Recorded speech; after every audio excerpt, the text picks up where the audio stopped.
Здравейте! Започваме монтаж Nissan Juke 1.6, 117 коне. Тук цената ще е малко друга за 4-цилиндров автомобил, тъй като виждате по две бензинови дюзи на цилиндър.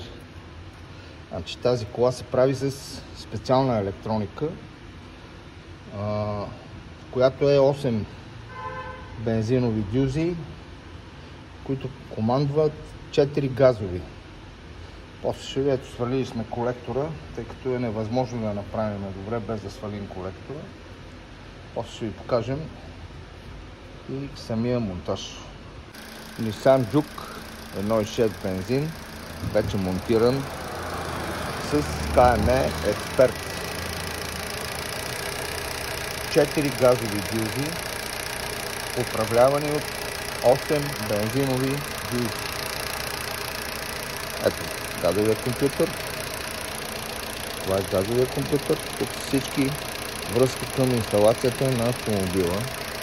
Колата в момента работи на газ. Настроена.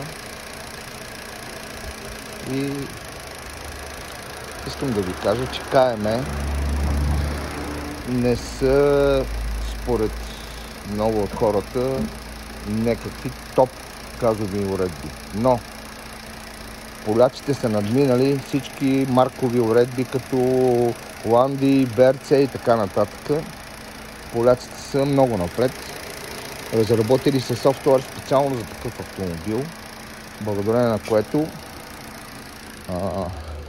беше възможно лесно да бъде настроен автомобила.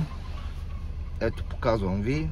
8 бензинови командват 4 газови дюзи. За всякакви консултации за монтаж на газов инжекцион, моля, следвайте линка отдолу.